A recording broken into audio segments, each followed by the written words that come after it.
गोरगरिबांची घरं पाण्याखाली होती. आमच्या दलित वस्तीमध्ये पाणी गेलं होतं. लोकांचे संसार उघड्यावर पडले. MIMला रसद पुरवण्याचं काम एका बाजूला, दुसऱ्या बाजूला कार्यकर्ते फोडण्याचं काम, तिसऱ्या बाजूला जेव्हा फॉर्म उचलून घेण्याची तारीख होती त्यावेळेला अनेक कार्यकर्त्यांना आमिष दाखवून, तर ज्यांच्या घरी 3 वेळची सत्ता आहे, 3 पिढ्यांची सत्ता आहे, 2 वेळेला ते मुख्यमंत्री होते, सगळी मोठमोठी महत्त्वाची अशी पदं ज्यांनी भूषवलेली आहेत ते गल्लीबोळातून आज फिरताना दिसतात.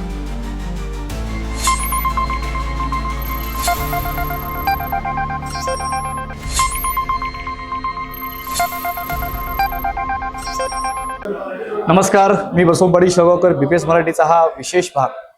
आज आपल्याला माहित आहे की नांदेड शहर वाघाळा महानगरपालिकेचा निवडणुकीचा अंतिम टप्प्यामध्ये आहोत आपण. आता आपल्याला माहित आहे की ही जी निवडणूक आहे अतिशय महत्त्वाची नांदेड शहरासाठी तर आहेच, पण मराठवाड्यासाठी अतिशय महत्त्वाची आहे. कारण संपूर्ण मराठवाड्याचं पुढचं भविष्याचं समीकरण या निवडणुकीवरती ठरतंय की काय, अशी चर्चा आता जनसामान्य होती आहे. तर आज आपण याच अनुषंगानं या ठिकाणी सन्माननीय काँग्रेस पक्षाचे OBC सेलचे प्रदेश अध्यक्ष यशपालजी भिंगे सरांशी संवाद साधतोय. तर सर नमस्कार. सर, आपण जर पाहिलं तर आता काँग्रेस पक्षाच्या या आजवरच्या या निवडणुकीच्या प्रचारामध्ये आपण पाहिलेलं आहे की आता वाटते का यावेळेस सुद्धा काँग्रेस पक्षच सत्तेमध्ये येईल? 100% वाटायचं काय, खात्री आहे. त्याचं कारण असं आहे की आपल्या नांदेड वाघाळा महानगरपालिकेचा चेहरा हा कायम सेक्युलर राहिलेला आहे. आम्हाला जर खात्री वाटत नसती तर ज्यांच्या घरी 3 वेळची सत्ता आहे, 3 पिढ्यांची सत्ता आहे, 2 वेळेला ते मुख्यमंत्री होते, सगळी मोठमोठी महत्त्वाची अशी पदं ज्यांनी भूषवलेली आहेत ते गल्लीबोळातून आज फिरताना दिसत आहेत. MIMला रसद पुरवण्याचं काम एका बाजूला, दुसऱ्या बाजूला कार्यकर्ते फोडण्याचं काम, तिसऱ्या बाजूला जेव्हा फॉर्म उचलून घेण्याची तारीख होती त्यावेळेला अनेक कार्यकर्त्यांना आमिष दाखवून फॉर्म वापस घ्यायला लावण्याचं दडपण त्यांनी आणलेलं होतं. हे सगळं कशातून घडतंय? याचा अर्थ काँग्रेसची ताकद वाढलेली आहे आणि आज वंचित बहुजन आघाडी काँग्रेसच्या सोबत आहे. काही ठिकाणी आम्ही उद्धव ठाकरे शिवसेना गटाला पण सोबत घेतलेलं आहे आणि त्यामुळे एक भक्कम असं अलायन्स झालेलं आहे. या नांदेड वाघाळा महानगरपालिकेमध्ये एकूण 20 प्रभाग आहेत आणि 81 आपल्याला नगरसेवक निवडून द्यायचे आहेत. निम्म्यापेक्षा जास्त प्रभाग हे मुस्लिम आणि दलित बहुल प्रभाग आहेत आणि आज मुस्लिमांच्या मध्ये आपण जर पाहिलं तर तीव्र संताप आहे. आज दलितांच्या मध्ये पाहिलं तर तीव्र संताप आहे, कारण हे सरकार आणि ज्याचं नेतृत्व आज अशोक चव्हाण दुर्दैवानं करायला लागलेले आहेत, हे सरकार संविधान विरोधी सरकार आहे. हे सरकार शिव फुले शाहू आंबेडकरांच्या परंपरेला पायदळी तुडवणारं हे सरकार आहे. महाराष्ट्राचा चेहरा बिघडवणारं सरकार आहे. अहो, अलीकडचं संकट तुम्ही बघा, अतिवृष्टीचं संकट. आपलं 60% शिवार पाण्याखाली होतं. आपणही पाहिलंय नांदेड जिल्ह्यामध्ये तर सर्वाधिक पाऊस पडलेला होता. एका बाजूला शिवार आमची पाण्याखाली होती, दुसऱ्या बाजूला जवळपास अर्ध नांदेड शहर पाण्याखाली होते. कोण पाण्याखाली होते? श्रीमंताची घरं पाण्याखाली नव्हती, गोरगरिबांची घरं पाण्याखाली होती. आमच्या दलित वस्तीमध्ये पाणी गेलं होतं. लोकांचे संसार उघड्यावर पडलेले होते. आमचे मुस्लिम जे प्रभाग आहेत सगळीकडे पाणी होतं. अशा वेळेला हे कुणीतरी तुम्हाला दिसले काय? त्या ठिकाणी काम करत होते ते काँग्रेस आणि वंचित बहुजन आघाडीचे कार्यकर्ते काम करत होते. बरोबर. म्हणजे अलीकडच्या कालखंडामध्ये लोकांच्या मनावरती डागण्या देण्याचं काम या महायुतीनं केलेलं आहे. त्यामुळे हे लोक विसरणार नाही. नक्कीच तुम्ही म्हणताय की काँग्रेस पक्ष आजवर सर्वसामान्यांसोबत राहिलेला आहे, पण आतापर्यंतचा नांदेडचा जर इतिहास पाहिला तर सर्वाधिक काळ काँग्रेसचंच सरकार नांदेडमध्ये होतं. काँग्रेसचेच महापौर सर्वाधिक नांदेडला महापौर राहिलेले आहेत. तर जो काही विकास झालेला आहे तो काँग्रेसच्या काळात झालेला आहे असं काँग्रेसचे नेते बोलत आहेत, पण भारतीय जनता पक्षाचे नेते म्हणतात की ते आम्ही केलेला आहे विकास. हे नेमकं कोण केले विकास? नेमकं काँग्रेसनं केलेला आहे का भारतीय जनता पक्षाच्या नेत्याने केलेला आहे? हे पहा, तुम्ही एक सुज्ञ पत्रकार आहात. विकास करायला सत्ता लागत असते का? विरोधी बाकावर बसून एखाद्या शहराचा विकास करता येतो का? अहो, हे आत्ता डराव करायला लागलेले आहे. याच्या पुढे हे सत्तेत कुठं होते सांगा ना? संख्येने किती होते? त्यामुळं काँग्रेस कायमस्वरूपी सत्तेत होती. पहिले नगराध्यक्ष शंकरराव चव्हाण होते, तेव्हापासून काँग्रेसची सत्ता, मधला काळ शिवसेनेचा सोडला तर काँग्रेसची सत्ता या महानगरपालिकेवरती राहिलेली आहे. आणि त्यामुळं आम्ही आमची कामं दाखवणं आमच्या जाहीरनाम्यामधून हे आमचं कर्तव्य आहे. बरोबर आहे की नाही? आम्ही ती दाखवलेली आहेत. आता आमचाच जाहीरनामा चोरून ते दाखवायला लागलेत आणि पुन्हा ते म्हणतायत की नाही नाही काँग्रेसनंच आमचा जाहीरनामा चोरला. ह्या चोराच्या उलट्या बोंब आहेत, याच्यापेक्षा दुसरं काही नाही. आणि चोरण्याशिवाय यांना काही येतं का? तुम्ही या 14 वर्षामधला मोदीचा इतिहास बघा, फडणवीसचा इतिहास बघा.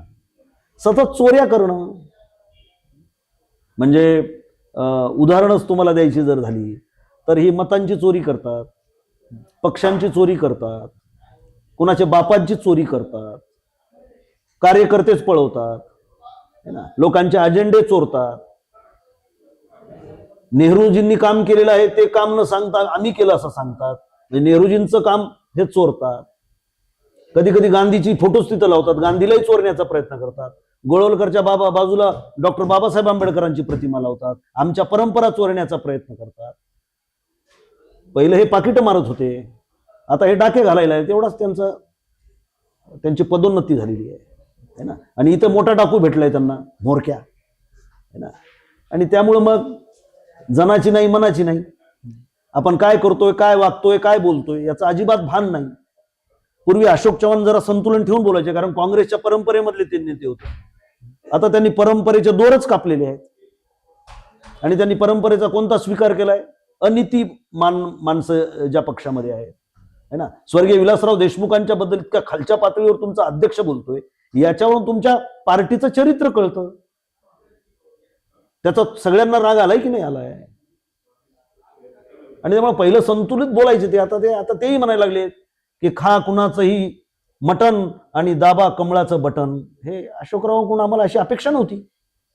परंतु आता पडायचंच एकदा म्हणलं तर ते फुटभर काय आणि 10 फूट काय, त्यांनी ठरवलंय आता पडायचंच म्हणून.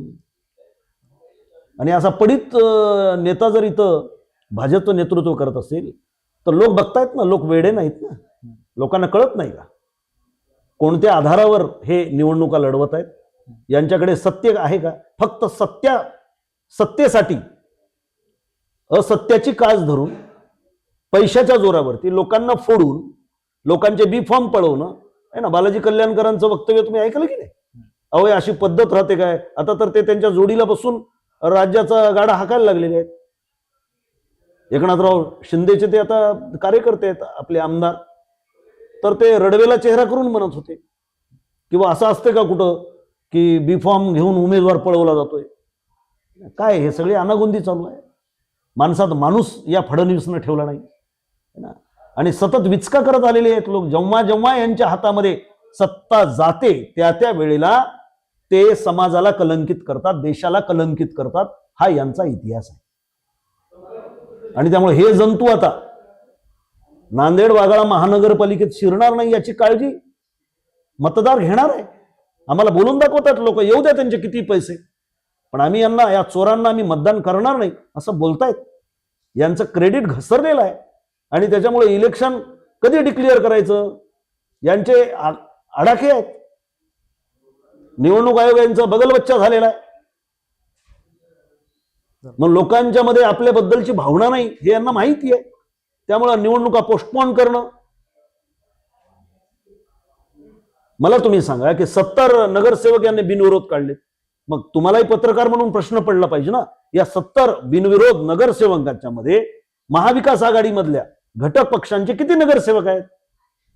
काँग्रेसचा एकही नगरसेवक बिनविरोध आला नाही. तुमचा विधानसभेचा अध्यक्ष नार्वेकर त्या पवार कुटुंबावर कसा दबाव आणतो हे तुम्ही बघितलंय ना टीव्हीवर.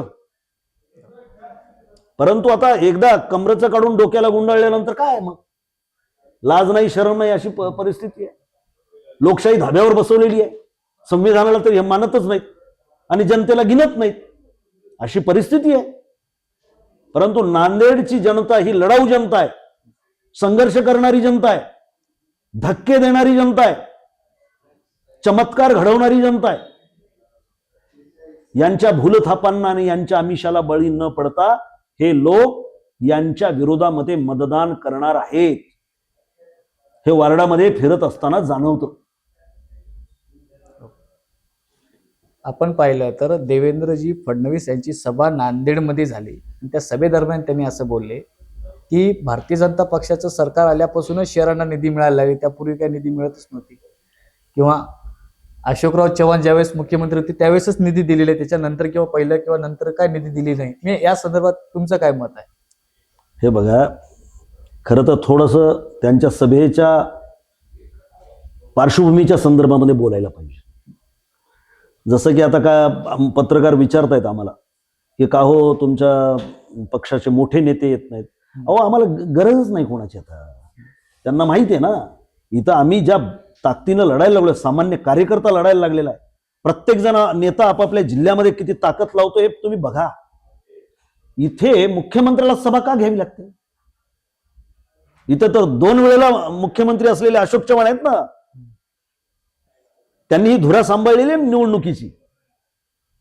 म्हणजे अशोक चव्हाणांची ताकद संपलेली आहे हे सांगण्यासाठी ती सभा होती. आणि त्या सभेमध्ये काँग्रेसवर टीका होती असं तुम्ही म्हणत असाल तर ती कुणावर टीका आहे? अशोक चव्हाणांच्यावरती टीका आहे. कारण चार वर्ष तर प्रशासक राज आहे. प्रशासक राज म्हणजे काय? प्रशासक राज म्हणजे नाल्या तुंबणे, याला प्रशासक राज म्हणतात. सगळं तुंबलेलं आहे. कुणाच्या काळात? भाजपच्या काळात. त्याच्या आधी कुणाची सत्ता होती? त्यावेळेला नेतृत्व कोण करत होतं? म्हणजे मंचावर अशोक चव्हाण बसलेले असताना मुख्यमंत्री बोलतायत आणि ते इतके हुशार मुख्यमंत्री आहे, इतका बेरकी आहे फडणवीस. त्याला माहित आहे की निशाणा कुणीकडे धरायचा आणि कुणीकडे गोळी चालवायची, हे त्याला माहिती आहे ना. आणि मग आमच्या बगलेत येऊन तुम्ही बसलात तर तुमचा अपमान करण्याची मालकी आम्हाला मिळालेली आहे हे अशोक चव्हाणांना त्यांनी दाखवून दिले.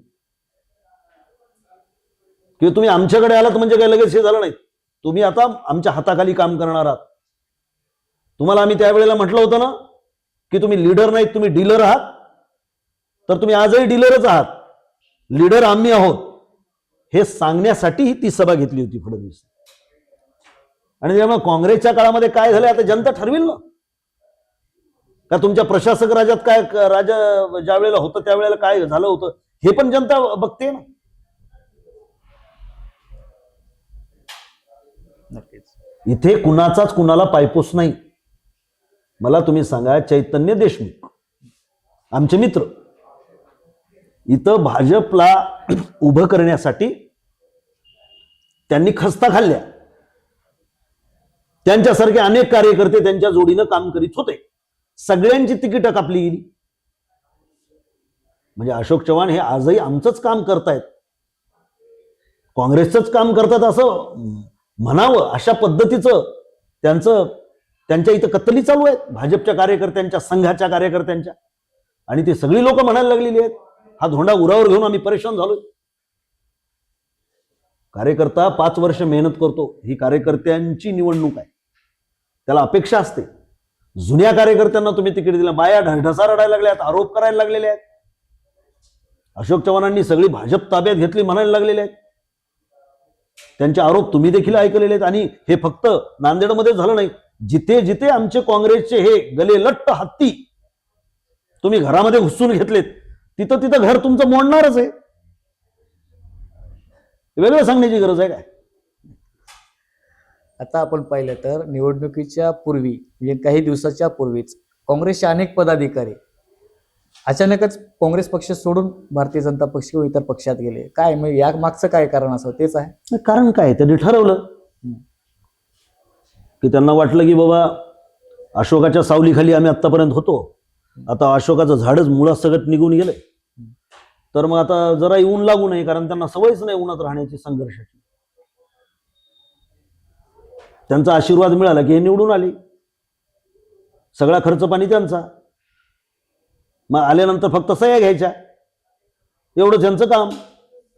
मिळेल तेवढा हिस्सा घ्यायचा. आता प्रभागामध्ये तुम्ही जाऊन बघा, आमचे जे 12 लोक गेले त्यांच्या प्रभागामध्ये तुम्ही जाऊन जनतेच्या प्रतिक्रिया ऐका. लोक म्हणतायत की निवडूनच आले नसते, कारण प्रचंड मोठी अँटी इन्कम्बन्सी होती, त्या त्यांना माहित होती. त्यामुळे तिकडे जाऊन जर काही व्यावहारिक फायदा होणार असेल तर तिकडे गेलं पाहिजे असं त्यांना वाटलं. त्यांना काय राहुल गांधीशी घेणं देणं, त्यांना काय गांधी विचाराशी घेणं देणं आहे. ते कोणताही कलर आपल्या चेहऱ्याला मारू शकतात, कारण त्यांचा नेताच तसा आहे ना. शंकरराव चव्हाण यांचं नाव पुसण्याचं काम कोण करतंय? पुत्र करतायत. याच्या एवढं काय दुर्दैव आहे महाराष्ट्राच्या राजकारणामध्ये? मग त्यांच्या रंगामध्ये मिसळलेले जे कार्यकर्ते आहेत तर ते मागे कसे राहतील? आम्हाला तर उलट आनंद वाटतो, कारण ते लवकर गेले. कारण आम्हाला हा स्लीपर सेल कळतच नव्हता. या निवडणुकीमध्ये तो उघडा पडला. आता नवे कार्यकर्ते, नव्या दमाचे कार्यकर्ते, ताकदवान कार्यकर्ते, वैचारिक कार्यकर्ते, भलेही पैशानं कमी जास्त असू देत, परंतु रणांगणावर उभं टाकण्याची जिद्द त्यांच्याकडे आहे. जननायक राहुलजी गांधी जो अजेंडा घेऊन वाटचाल करतायत, ज्या पद्धतीनं त्या भूमिका मांडतायत, ज्या पद्धतीनं बहुजनांच्या उद्धारासाठीची तळमळ ते दाखवतायत, त्याला पाठबळ देण्याची भूमिका त्यांच्या प्रभागामधले कित्येक तरुणांनी घेतलेली आहे. ते आम्हाला तरुण दिसले नसते. यांनी झाकून टाकले होते सगळे. कौन सा बडा सदर, ये बडा सदर. क्यों? क्योंकि वो चौहान साहब का है. चौहान साहब का है तो चौहान साहब के साथ चला गया. अच्छी बात हुई. हमारे को नए सदर मिल रहे. परिवर्तन आवश्यक आहे. आणि आमचं वय 140 वर्षाचं झालेलं आहे मागच्या आठवड्यामध्ये काँग्रेस पार्टीचं. त्यामुळे आम्हाला आता नव्या फळीचे कार्यकर्ते मिळणं हे आवश्यक आहे. नक्कीच. आणि या अर्थानं हे आमच्या पथ्यावर पडलंय असं मी मानतो. अच्छा, आता तुम्ही ओबीसी सेलचे प्रदेशाध्यक्ष आहात. नांदेड शहर आणि नांदेड जिल्हा पूर्वीपासूनचा काँग्रेसचा बालेकिल्ला राहिलेला आहे, कारण जनसामान्याचं काँग्रेसच्या बाजूने मत होतं. तर आता सुद्धा ओबीसी वर्ग सर्वाधिक काँग्रेसच्याच बाजूने आहे. नक्कीच. हे बघा, काँग्रेसच्या बाजूला आहे हे पाहण्यासाठी, परीक्षण करण्यासाठी मी तुम्हाला एकच उदाहरण देतो. 2024 मध्ये लोकसभेची निवडणूक झाली. त्यावेळेला सगळ्या बिकाऊ मीडियानं काय लिहिलं, किंवा नांदेडमध्ये आता काँग्रेसचं काही खरं नाही, एवढा मोठा नेता गेला, कार्यकर्ते गेले, ये गेला, ते गेला. वसंतराव चव्हाण साहेब आजारी होते, परंतु त्यांनी शड्डू ठोकला ना. ते रणांगणामध्ये उभे राहिले, पाय रोवून उभे राहिले. लोकांनी साथ दिली का नाही दिली? प्रचंड मताने निवडून दिलं. दुर्दैवानं त्यांचं निधन झालं. रणांगणातला योद्धा होता, रणांगणात गेला. त्यांचे सुपुत्र प्राध्यापक रवींद्र चव्हाण हे पुढे आले. दुसऱ्या वेळेला लोकांनी निवडून दिलं. म्हणजे पहिल्या वेळेला पडलेला खासदार, राज्यसभेचा खासदार, यांचे इथले 4-5 आमदार, या सगळ्यांची ताकद असतानाही वसंतराव चव्हाण निवडून आले होते ना. याचा अर्थ काय? आणि नांदेड जिल्हा हा ओबीसीचा बालेकिल्ला आहे, मी नेहमी म्हणतो. आमच्या एवढं सामाजिक वैविध्य तुम्हाला कुठल्याच जिल्ह्यात आढळणार नाही. ओबीसी मध्ये किती मायक्रो ओबीसीज नांदेड जिल्ह्यामध्ये राहतात. आणि हे सगळे लोक काँग्रेसच्या सोबत आहेत, कारण काँग्रेसची परंपरा तर यांना माहितीच आहे, काँग्रेसचं नेतृत्वही यांना माहिती आहे. आणि काँग्रेस पक्षाला सातत्यानं 3-4 पिढ्यापासून हे मतदान करतायत. काँग्रेसच्या पंजा या चिन्हाशिवाय अनेक कुटुंबामध्ये दुसरं चिन्हच माहिती नाही. पण आता पहिलं आपण तर जे काही काँग्रेसमधून गेलेले नेते आहेत किंवा जे काही चर्चा त्यांनी रंगवल्या होत्या, काँग्रेस संपली, नांदेडमध्ये सध्या काँग्रेसच नाही अशी चर्चा होत आहेत त्यांच्याकडून, तर त्याच्याकडे तुम्ही कसं बघताय? हे बघा, ते स्वतःला काँग्रेस समजत होते आणि त्यांच्या दृष्टिकोनातून काँग्रेस तिकडे गेली. बरोबर आहे. म्हणजे भाजप ही काँग्रेसमय आहे त्यांच्या दृष्टिकोनातून, काँग्रेस जागेवर आहे. अलग लक्षात. कारण काँग्रेस हा वटवृक्ष आहे. अशा कित्येक पारंब्या लोंबतात आणि तुटून पडतात. वडाचं झाड त्याची चिंता करत नसतं, है ना. आणि हे जगाला माहिती आहे. ताकद काँग्रेसची खच्ची झाली नाही, ताकद भाजपची खच्ची झालेली आहे. माझी जशी मुलाखत तुम्ही घेता ना, तसं भाजपच्या जुन्या मंडळींची मुलाखत एकदा घ्या, तुम्हाला तेच सांगतील. उलट जननायक राहुलजी गांधी यांचं आकर्षण फक्त आपल्या देशापुरतं नाही, जगभर वाढलेला आहे. कारण दिवसातून 3दा कोड बदलणारे आणि 50 लाखाचा गॉगल घालणारे आणि मेरा क्याजी झोला उठा के चल दिया म्हणणारे लोक व्यवहारामध्ये मात्र अतिशय विपर्यस्त वागतायत. हे जनता बघायला लागलेली आहे. राहुल गांधीची तर लेगसी किती मोठी आहे. 8,000 किलोमीटर राहुल गांधी पायी चालतायत. गोर गरीब वंचित सगळ्या समाजातल्या घटकांना उराशी कवटाळतायत, त्यांचे अश्रू पुसतायत.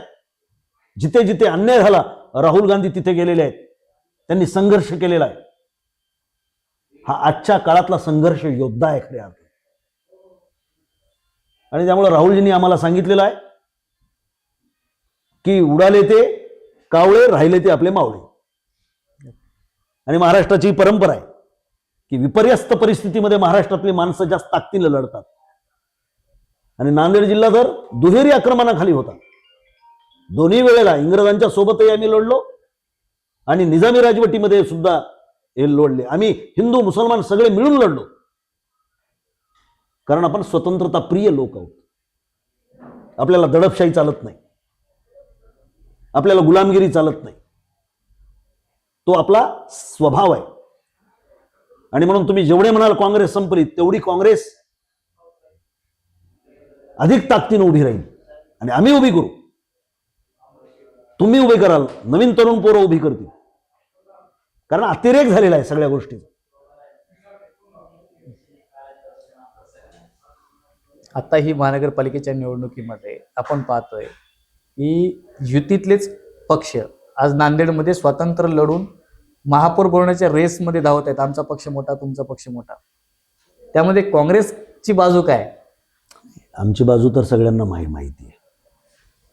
तुम्ही बघितलं असेल की महाराष्ट्रामध्ये काही ठिकाणी नगर परिषदेच्या वेळेला कार्यकर्त्यांनी महायुतीच्या घटक पक्षांसोबत युती करण्याच्या संदर्भातली भूमिका मांडली असताना आमचे प्रदेशाध्यक्ष हर्षवर्धन सपकाळांनी त्याला नकार दिला. आम्ही भाजप आणि त्यांच्याशी संलग्नता असणाऱ्या कुठल्याही पक्षासोबत युती करणार नाही, ही आमची भूमिका आहे. आता ते काय एकत्रित आलेत? म्हणजे सगळ्यात आज बेजार कोण आहे? अजित पवार. अजित पवार इकडं म्हणतं एका माईकवर मी धर्मनिरपेक्षच आहे, ह्यांचं हे मला मान्य नाही म्हणतो. आणि त्यांनी जरा डोळे वटारले, काढू काय तुझा 70,000 कोटीचा घोटाळा, काढू का तुझा 25,000 कोटीचा शिखर बँकेचा घोटाळा, म्हणले की त्याचं मांजर होतं. लोक बघतायत होय. लक्षात, अशा दुटप्पी भूमिका घेता येत नसतात. एकनाथ शिंदेचं तर काय बिचारायचं, म्हणजे त्यांनी ज्या पद्धतीने गद्दारी केली ते तर सगळ्यांच्या पुढे आहे. लोक ते विसरलेले नाहीत. फक्त त्यांची एकच भूमिका आहे, हे पैशानं सगळ्यांना विकत घेता येऊ शकतं. परंतु हा महाराष्ट्र आहे, हा बिकाऊ लोकांचा महाराष्ट्र नाही. आणि तो प्रत्येक निवडणुकीमध्ये हे सिद्ध करीत राहील. त्यांना हे माहीत आहे, लोकभावना आपल्या बाजूने नाही, जनमत आपल्या बाजूने नाही. त्यांनी निवडणूक आयोग आपल्या बाजूने करून टाकला. मतांच्या चोऱ्या कशा केल्या आपल्याला माहिती आहे. परंतु हे तापत चाललेलं आहे. आणि जनता ज्या वेळेला रुमणे घेऊन याच्या मागे लागेल ना, त्यावेळेला यांना कळेल काय. आणि ते होणार आहे. हे जर सुधारले नाहीत, लोकशाहीवादी पद्धतीनं यांनी जर राजकारण केलं नाही, तर जनतेमध्ये प्रचंड मोठा क्षोभ तयार होईल. त्यामुळे आमची भूमिका सरळ स्पष्ट आहे. हे ज्या पद्धतीनं साम दाम दंड भेद काय काय भानगड्या करून, पक्ष बुडवून, पैसे चारून, लोकांचे घरं उठवून, लोकांचे तरुणांचे भविष्य अंधारात टाकून, तरुणांना व्यसनाला लावून, गावात गाव ठेवणार, माणसात माणूस ठेवणार, भावात भाऊ ठेवणार, बहीण भावात बहीण भाऊ ठेवणार, है ना. यांच्या सगळ्या योजना बारगळलेल्या आहेत. आज 10 लाख कोटी रुपयाचं कर्ज आहे महाराष्ट्रावर. सगळ्या काँग्रेसच्या लोकहितवादी ज्या काही योजना होत्या त्या सगळ्या बंद पडल्या. मनरेगाचं एकच उदाहरण घ्या ना डोळ्यापुढे. नावं बदलतायत आणि त्याच्या पाठीमागे असणारा जो आर्थिक पाठिंबा होता काँग्रेसच्या काळात मिळत होता त्या योजनांना, तो काढून घेत आहेत. आम्ही हे लोकांना सांगतोय, लोकांना हे पटतंय. कारण दगड किती उंच गेला तर तो शेवटी खाली येतोच. म्हणून अतिरेक झालेला आहे.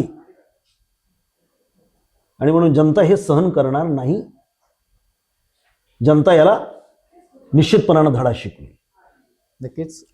आता एक माझा शेवटचा प्रश्न तुम्हाला असा आहे की नांदेडमध्ये काँग्रेसला संपवण्यासाठीच वंचित आपण जर पाहिलं तर MIMचे उमेदवार थांबवलेले आहेत असं बोललं जात आहे की मताचे विभाजन करण्यासाठी. आणि त्याचबरोबर आता मात्र काँग्रेसची काय परिस्थिती आहे, परत एकदा काँग्रेस या ठिकाणी महानगरपालिकेत आपला झेंडा फडकवणार का, परत एकदा ती परंपरा चालू राहणार का? निश्चित. हे बघा, कोणत्याही परिस्थितीत सत्ता मिळवणं ही ज्यांची मनीषा असते ते लोक वाटेल ते करायला तयार होत असते. त्यांना कुठलाही विधी निषेध नसतो. सतत खुर्च्यावरती बसणं आहे ना, आणि खुर्च्यावरती बसून जास्तीत जास्त नोटा छापणं हे यांचं कर्तव्य आहे. अशोक चव्हाणांच्या जेव्हा लक्षात आलं की आपल्या सगळ्या नोटाच धोक्यात येत आहेत, त्यावेळेला ते गेले ना, कोणाला विचारून गेले नाही ना. आमच्या देगलूर नाक्याला ते भाषण करायचे की आपलं सेक्युलर वोट तिकडे जाता कामा नाही. मग त्या सेक्युलर वोटला एखाद्या वेळेला तर विचारलं का, अल्ताफ सानी साहब क्या करू मैं, जाऊं की नाही जाऊं? कोणालाच विचार. रात्रीतून त्यांनी निर्णय घेतला. लोकांच्या हितासाठी ते गेलेत का? गेले नाही. आता गंमत अशी झाली की त्यांना माहिती आहे आपणच सेक्युलर, आपल्या वडिलांनी सगळे सेक्युलर मतं, सगळ्या कार्यकर्त्यांनी रात्रीचा दिवस करून हे सेक्युलर मतं घडवलेली आहेत. ती एकाएकी वळणार नाहीत, मग ती तोडली पाहिजेत. MIMचा पतंग किती उंच जातो आम्हाला सगळ्यांना माहिती आहे ना. आता तो ढगाच्या पलीकडे चाललाय. रात्रीच्या अंधारामध्ये कारनामे चालू आहेत, रात्रीचं खेळ चाले. कार्यकर्ते म्हणजे तिथे धडपडणारे जे लोकप्रतिनिधी असतील ते खरेदी केले जाऊ शकतात. जनतेचं काय करणार? आणि किती दिवस तुम्ही असे खरेदी करणार? तुम्हाला तरी त्याचं समाधान आहे का? म्हणजे ज्या पद्धतीचं राजकारण स्वर्गीय शंकररावजी चव्हाणांनी केलं ते त्यांनाही समाधान देणारं होतं आणि त्यामुळे जनतेला पण त्याचं समाधान मिळत होतं. आज हेच वखवकलेले आहेत, यांना समाधान अजिबात नाही. नशा चढलेली आहे. खुर्ची दिसली की तिथं आपण बसलोच पाहिजे. म्हणजे फक्त सत्तेवर जाणं हेच यांच्या राजकारणाचं उद्दिष्ट असेल तर तिथे लोकांचं हित लक्षात घेण्याची यांना अजिबात गरज वाटत नाही. काँग्रेसची ही भूमिका अजिबात नाही. आणि त्यामुळे मग त्यांनी काय केलं, आता इथं भानुसिंग रावत माजी नगरसेवक, त्यांनी स्पष्टपणे सांगितलं ना की अशोकराव चव्हाणांनी आमच्याकडून 50-50 लाख रुपये मागितले. कारण मोजमापच तुमचं पैशात आहे. ज्याच्याकडे पैसा आहे तो त्यांचा नेता आहे. एकाच कुटुंबातल्या 2-2, 3-3 सदस्यांना दिलेत का? त्यांच्याकडे खूप पैसा आहे. म्हणजे कार्यकर्त्याची काय किंमत आहे तुमच्या पार्टीमध्ये? आज काँग्रेसचे उमेदवार बघा तुम्ही, सर्वसामान्य कुटुंबातली उमेदवार आहेत. ते झटलेत काँग्रेसचा झेंडा घेऊन, विपर्यस्त परिस्थितीमध्ये ते उभे आहेत. त्यांना काँग्रेसने न्याय देण्याचा प्रयत्न केलेला. प्रचंड गर्दी आमच्याकडे तिकीट मागण्याची होती, पण त्याच्यामध्ये सुद्धा निकष लावून चांगले उमेदवार निवडण्याचा आम्ही प्रयत्न केलेला आहे. आणि ते प्रामाणिकपणाने लढतायत. आम्ही लोकांना खरेदी करण्याचा प्रयत्न करणार नाही. आम्ही आमचेच कुटुंब मानतो. हे सगळे त्यांच्या कुटुंबातल्या पोरांना दारूचं व्यसन लागावं, ते दारुडे व्हावेत, ही काँग्रेसची भूमिका नाही. गुंड, मवाली, वाळू माफिया, मटका किंग यांना उमेदवारी दिलेल्या आहेत. आमची भूमिका, आम्ही त्यांना उमेदवारी देणार नाही. लोकांच्या पुढे एक सक्षम पर्याय देणं हे काँग्रेसचं काम आहे. आणि नांदेडची जनता अतिशय हुशार आहे. अनेक निवडणुका तिनं बघितलेल्या आहेत. स्वर्गीय शंकरराव चव्हाण साहेबांनी घडवलेला हा मतदार आहे. ती परंपरा आहे आपल्या नांदेडची. आता यांना नाव तरी घेण्याचा अधिकार आहे का शंकरराव चव्हाणांचा? म्हणजे चोर नाही, मी जे म्हटलं सगळं चोर नाही, चोर आहे. माळेगावची यात्रेमध्ये तुम्ही बघताय हौशे, गौशे, 900 येत असतात. त्यातले गौशे आहेत. गौशे म्हणजे काय, गवस्ती की बघायला आलेली. सतत लक्ष लोकांच्या गटोड्याकडं. यांचं स्वतःचं काही नाही. आणि त्यामुळे जनतेला ठाऊक झालेला आहे. जनतेने यांचं चरित्र ओळखलेलं आहे प्रत्येक वेळेला. आणि मागच्या नगर परिषदेला सुद्धा यांना किती यश आलंय तुम्ही करा ना त्याचं मोजमाप. किती ताकद लावली होती. भोकरमध्ये MIM ला कशी ताकद दिली हे सगळ्यांना माहिती आहे. बाकी कटकार असताना खूप केलेत. आता हा आपला विषय नाही. इलेक्शन झाल्यानंतर आम्ही बघू. प्रत्येक नगर परिषदेमध्ये यांनी केलेले भ्रष्टाचार आम्ही उघडे करू. इथे या महानगरपालिकेमध्ये कचऱ्याच्या टेंडरिंग मध्ये काय काय भानगडी झाल्यात, आमच्या कार्यकर्त्यांना ते सगळं काढलंय बाहेर. ते आम्ही सगळं काढू. पुढची आणि वाटचाल काय असणार आहे त्या संदर्भात घेतलो. आदरणीय महाराष्ट्र प्रदेश ओबीसी सेलचे प्रदेश अध्यक्ष प्राध्यापक यशपालजी भिंगे सर या ठिकाणी होते, आपल्याशी संवाद साधले. नक्कीच यापुढे अनेक व्हिडिओ आपण घेत राहू. तो थांबतो. धन्यवाद, नमस्कार.